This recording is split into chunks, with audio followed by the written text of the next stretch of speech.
始得西山宴遊記，柳宗元。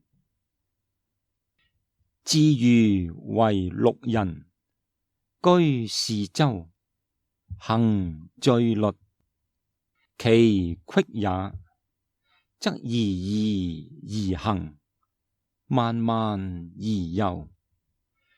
日與其徒上高山，入深林，窮回溪，幽泉怪石，無遠不到。到則披草而坐，傾壺而醉。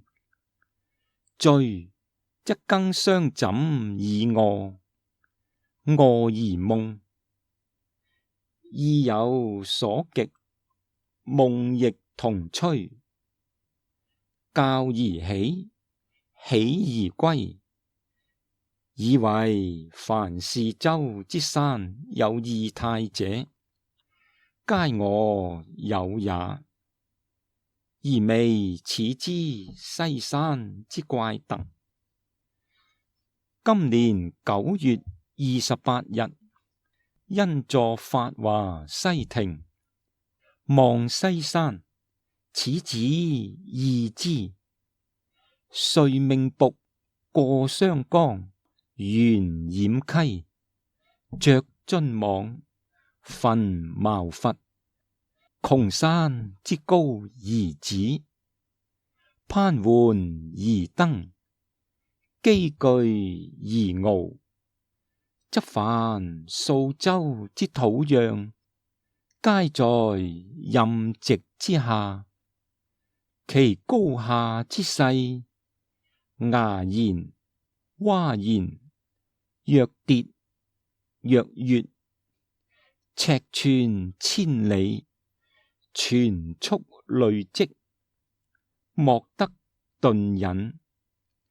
形清遼白，外與天際，四望如一。然後知是山之突出，不與培柳為類。悠悠乎與浩氣俱，而莫得其涯。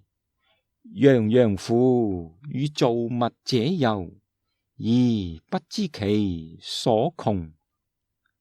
引觴滿酌，頹然就醉，不知日之入。蒼然無色，自遠而至，至無所見，而又不欲歸。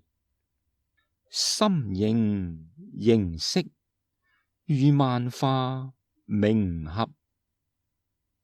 然後知吾向之未始有，由於是乎此，故為之文以志。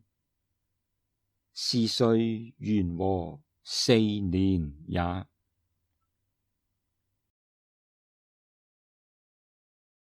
始得西山宴遊記選自永州百記的首篇，寫於唐憲宗元和4年。當時柳宗元被貶永州司馬。柳宗元在法華寺眺望西山，發現西山景色奇特，於是登山宴遊，頓時感到心神凝聚安定，仿佛與自然萬物融為一體。於是寫下《始得西山宴遊記》，以記西山的奇景和當時的心境。這是一篇遊記散文體，篇名《始得》意字點出文章的主題，強調西山的奇特及遊覽西山才是真正遊覽的開始。宴遊指的是作者與友人飲宴作樂，亦指遊覽西山逍遙之樂。本文記敘遊覽西山的所見所感，屬於山水遊記，故稱遊記。始得西山宴遊記是柳宗元永州百記之首篇，寫於永貞政變之後，被貶放於永州的第4年。因柳宗元參加黃叔文所領導的政治革新，但遭到保守勢力反撲，黃叔文等人皆遭革職，柳宗元亦受波及，被流放至偏遠的永州擔任司馬一職。貶永州之後，柳宗元政治理想落空，心情委屈抑鬱，於是寄情於山水之中，以尋求心靈慰藉。貶謫永州期間，柳宗元寫出許多山水小品文。他透過山水遊記反映內心情感，將其遭襲的悲憤和懷才不遇的痛苦寄寓於文中，使遊記呈現出情景交融的境界。當中的《始得西山宴遊記》、《孤舞潭記》、《孤舞潭西小丘記》、《致小丘西小石潭記》、《袁家渴記》、《石渠記》、《石澗記》、《小石城山記》，被稱為永州八記。柳宗元通過描寫西山特立之貌，形象生動地表現了被貶後的苦悶心情以及個人至高不俗的傲世情懷。